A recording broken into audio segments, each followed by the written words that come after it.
Avez-vous de la difficulté à vous accorder du temps pour faire des activités que vous aimez, à vous occuper de vous, à prendre soin de vous?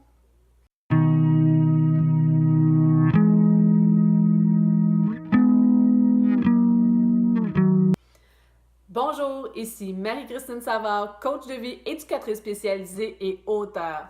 Bienvenue et merci d'être là pour cette nouvelle capsule vidéo sur le développement personnel et la gestion des émotions. Il n'est pas toujours évident là, de prendre soin de soi. Surtout quand on vit là, dans une société où la performance là, est importante, elle prend beaucoup de place, tant au travail là, qu'à la maison. Entre faire les tâches là, de la maison, s'occuper des enfants, aller au travail, prendre du temps pour soi, avec son partenaire de vie ou avec des amis, mais il ne reste plus beaucoup de temps là, pour s'occuper de soi. Toutefois, il est important là, de prendre soin de soi si on veut continuer là, sans devenir fou. D'autant plus que vous êtes la personne la plus importante dans votre vie. Pensez-y. Vous êtes la seule personne avec laquelle assurément vous allez passer le reste de votre vie. Pour ce faire, voici quelques conseils là, pratiques là, pour apprendre à prendre soin de soi. Premièrement, faites-vous une liste là, de tout ce que vous aimez, là, qui vous font du bien et qui vous rend heureux.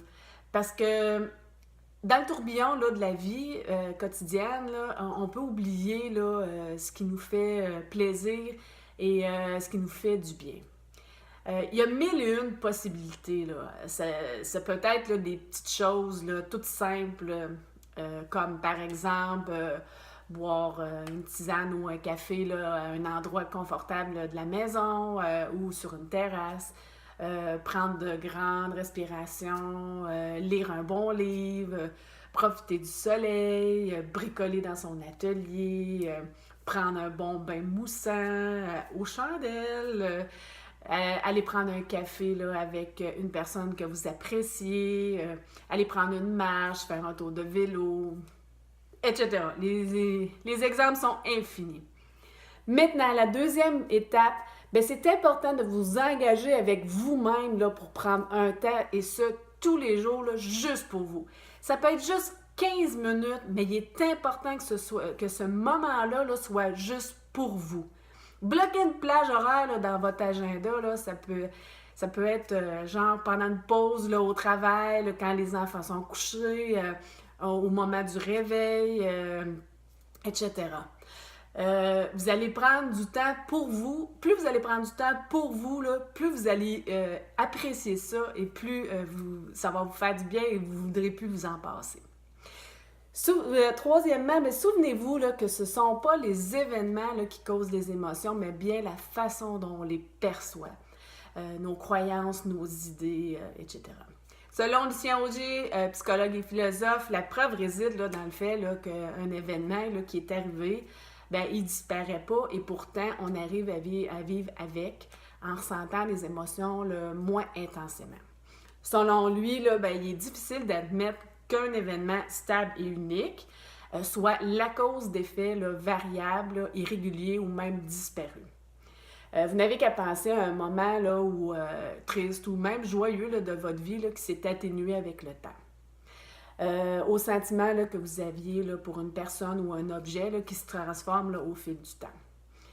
Et certaines croyances aussi là, que vous aviez là, quand vous étiez enfant, là, qui se sont adaptées là, à la réalité du moment. De plus, là, comment expliquer là, que devant un événement, là, un même événement, là, que chaque personne réagit différemment? Par exemple, devant la mort d'une personne, il y a certaines personnes qui vont être tristes, d'autres qui vont ressentir de l'indifférence et peut-être même de la joie. Lorsque vous prenez conscience que vos idées peuvent être irréalistes, absurdes, vous pouvez toujours les confronter avec la réalité afin de vérifier la véracité. Par exemple, si vous pensez là, que vous devez à tout prix là, de vous occuper de tout le monde en tout temps, ça pourrait être une bonne idée là, de vous arrêter là, pour vous rendre compte là, que vous avez le droit là, de prendre des pauses et de vous occuper de vous là, de temps en temps. Parce que là, si vous ne le faites pas, qui va le faire? D'autant plus là, qu'il vous sera difficile là, de prendre soin des autres là, si vous ne prenez pas soin de vous. Quatrièmement, bien, il peut être utile là, de développer le sens de l'humour pour dédramatiser là, les situations. Réussir là, à trouver là, des aspects là, cocasses là, d'une situation là, et de rigoler un peu là, peut nous aider là, à les rendre moins lourdes. Rire de soi aussi, là, ça peut éviter là, de se taper sa tête, là, comme il y en a beaucoup qui font. Hein? Puis on se fait du mal là, pour rien. En résumé, ben, il est important de prendre soin de soi si nous voulons là, être en mesure là, de prendre soin des autres. Il y a plusieurs trucs qui existent pour ce faire, mais le plus important, là, c'est de s'accorder du temps pour soi et de faire des choses qu'on aime et qui nous font du bien. Planifiez-vous là, un moment là, dans votre journée, là, bloquez un moment là, dans votre agenda et respectez ce moment-là. De toutes les personnes là, que vous rencontrerez, là, vous êtes la seule personne avec laquelle vous passerez assurément le reste de votre jour, de votre vie. Alors, qu'attendez-vous pour prendre soin de vous? Vos commentaires sont toujours appréciés, donc n'hésitez pas là, à me les écrire là, juste sous la vidéo.